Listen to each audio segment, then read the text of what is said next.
Pada kesempatan yang berbahagia ini, saya akan menjelaskan tentang konsep pengelolaan proses dan sumber daya teknologi atau yang bisa disebut dengan managing. Nah, tentu kita tidak asing lagi dengan sumber daya teknologi, di mana konsep pengelolaan proses dan sumber daya teknologi adalah landasan penting dalam penerapan teknologi di berbagai sektor, termasuk pendidikan, bisnis, dan pemerintahan. Nah, pengelolaan yang efektif memastikan bahwa sumber daya teknologi digunakan secara optimal untuk mendukung pencapaian tujuan organisasi. Nah, gimana sih agar pengelolaan proses teknologi diterapkan secara efisien dan efektif? Yang pertama yaitu adanya perencanaan teknologi. Yang kedua, adanya implementasi teknologi. Dan ketiga, pengawasan dan pemeliharaan. Dan yang terakhir yaitu keempat, evaluasi kinerja teknologi. Dalam pengelolaan proses dan sumber daya teknologi, tentunya ada prinsip manajemen teknologi. Ada prinsip dasar dalam teknologi yang diterapkan untuk mengelola proses dan sumber daya teknologi secara tepat. Yang pertama, adanya efisiensi operasional. Yang kedua, keamanan dan kepatuhan. Ketiga, adanya skalabilitas. Dan terakhir, inovasi dan adaptasi. Nah, kemudian ada pandangan kontemporer tentang manajemen kepemimpinan dan perubahan. Itu dibagi menjadi tiga. Yang pertama, manajemen kontemporer dalam teknologi pendidikan. Yang kedua, kepemimpinan kontemporer dalam teknologi pendidikan. Dan ketiga, manajemen perubahan dalam teknologi pendidikan. Pandangan kontemporer tentang manajemen kepemimpinan dan perubahan dalam konteks teknologi pendidikan mengarah pada pentingnya integrasi teknologi secara efektif dalam pendidikan. Kepemimpinan yang mendukung inovasi dan pengelolaan perubahan yang efisien. Nah, kemudian yang kedua ada kepemimpinan kontemporer dalam teknologi pendidikan, di mana di situ termuat 3 poin penting. Yang pertama ada digital leadership dalam pendidikan. Nah, di mana pemimpin di bidang pendidikan harus mampu mengarahkan dan memotivasi pengguna teknologi untuk meningkatkan efektivitas pembelajaran. Mereka harus memahami tren-tren teknologi, inovasi, dan aplikasi apa sih praktisnya yang dalam pendidikan seperti itu. Kemudian yang kedua ada transformational leadership dalam teknologi pendidikan. Nah, di mana pemimpin pendidikan yang inspiratif akan mengarahkan perubahan dengan memanfaatkan teknologi untuk menciptakan lingkungan belajar yang lebih adaptif dan inklusif. Kemudian yang terakhir, distribusi leadership. Nah, di sini kepemimpinan yang berbagai tanggung jawab di seluruh organisasi pendidikan, di mana teknologi mendukung kolaborasi dan pengambilan keputusan secara desentralisasi. Kemudian yang terakhir ada manajemen perubahan dalam teknologi pendidikan. Di situ ada 2 poin penting. Yang pertama, pengelolaan resistensi terhadap perubahan teknologi, dan yang kedua, inovasi teknologi dan pembelajaran adaptif. Nah, pengelolaan resistensi terhadap perubahan teknologi, di mana penerapan teknologi baru seringkali menghadapi resistensi dari tenaga pendidik dan siswa. Manajemen perubahan yang efektif membantu mengurangi hambatan ini dengan pendekatan kolaboratif dan peningkatan literasi digital. Kemudian yang kedua ada inovasi teknologi dan pembelajaran adaptif.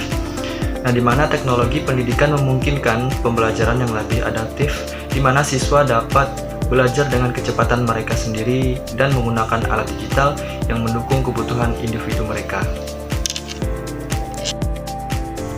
Nah, pada kesimpulannya, pandangan kontemporer tentang manajemen, kepemimpinan, dan perubahan dalam konteks teknologi pendidikan sebenarnya mengarah pada pentingnya integrasi teknologi secara efektif dalam pendidikan, dan juga kepemimpinan yang mendukung inovasi dan pengelolaan perubahan yang efisien. Teknologi pendidikan sebenarnya membuka peluang untuk meningkatkan aksesibilitas, personalisasi pembelajaran, serta mendorong kolaborasi yang lebih baik antara pendidik dan peserta didik. Nah, kemudian ada paradigma konstruktivisme. Apa yang dimaksud dengan paradigma konstruktivisme? Paradigma konstruktivisme adalah pendekatan dalam teori belajar yang menyatakan bahwa pengetahuan dibangun secara aktif oleh individu melalui pengalaman dan interaksi dengan lingkungan mereka. Nah, berbeda dengan pendekatan tradisional yang menganggap pengetahuan sebagai sesuatu yang diberikan atau dipindahkan dari guru ke murid.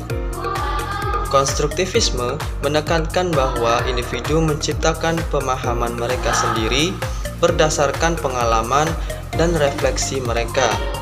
Beberapa prinsip utama dari paradigma konstruktivisme meliputi: yang pertama, pembelajaran berpusat pada siswa. Dalam konstruktivisme, siswa adalah subjek aktif dalam proses pembelajaran. Mereka mengelola informasi baru berdasarkan pengetahuan yang telah ada, bukan hanya menerima pengetahuan secara pasif. Pembelajaran kontekstual. Konstruktivisme menekankan pentingnya konteks pengetahuan lebih mudah dipahami dan diterapkan jika pembelajaran dikaitkan dengan situasi atau pengalaman nyata yang relevan. Ini membuat siswa dapat mengaitkan informasi baru dengan kehidupan sehari-hari. Yang kedua, kolaborasi dan interaksi. Proses belajar seringkali melibatkan diskusi, interaksi, dan kolaborasi dengan orang lain.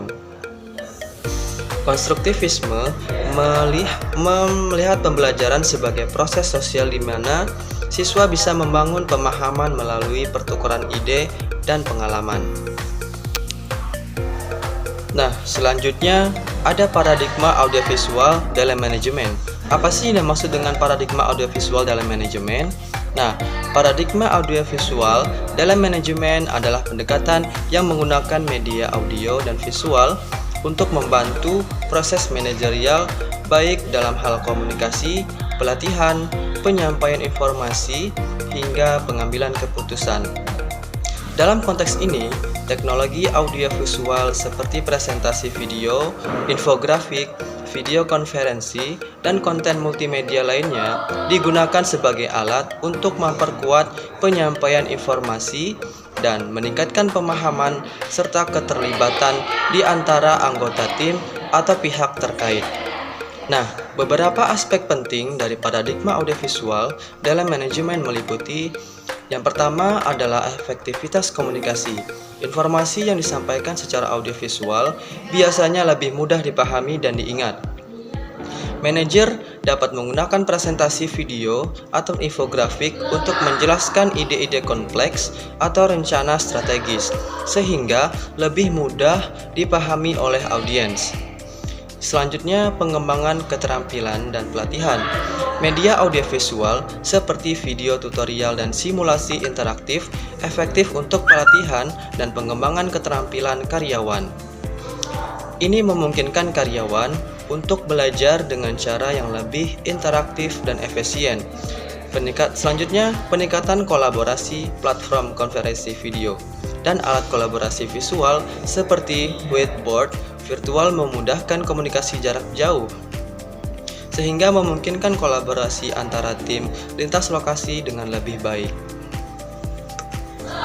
Materi selanjutnya yaitu manajemen dalam teknologi pembelajaran. Manajemen dalam teknologi pembelajaran adalah bidang yang menggabungkan konsep manajemen dengan penerapan teknologi dalam proses pendidikan. Ini mencakup pengelolaan sumber daya teknologi, implementasi sistem pembelajaran berbasis teknologi, dan integrasi alat-alat digital untuk meningkatkan efektivitas pembelajaran. Manajemen sumber daya teknologi pembelajaran terbagi menjadi dua. Satu, pengelolaan infrastruktur teknologi. Kedua, pengelolaan Learning Management System atau yang disebut dengan LMS. Ketiga, pengelolaan sumber daya manusia. Selanjutnya yang kedua, implementasi teknologi dalam pembelajaran. 1. Desain dan implementasi kurikulum berbasis teknologi. 2. Integrasi teknologi dalam proses pembelajaran. 3. Model pembelajaran campuran atau blended learning. Manajemen dalam teknologi pembelajaran terbagi menjadi dua. Yang pertama, evaluasi teknologi pembelajaran.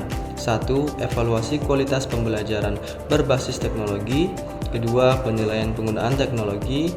3. Pembelajaran adaptif. Nah, yang kedua, tantangan dalam manajemen teknologi pembelajaran. 1. Resistensi terhadap teknologi. 2. Masalah infrastruktur. Dan ketiga, keamanan data. Itulah tadi penjelasan tentang konsep pengelolaan proses dan sumber daya teknologi. Jika ada kata yang kurang tepat, mohon dimaafkan. Saya Muhammad Fajri, pamit undur diri. Wallahul muwaffiq ila aqwamit thoriq. Assalamualaikum warahmatullahi wabarakatuh. Thank you for watching and see you next video. Audio Jungle.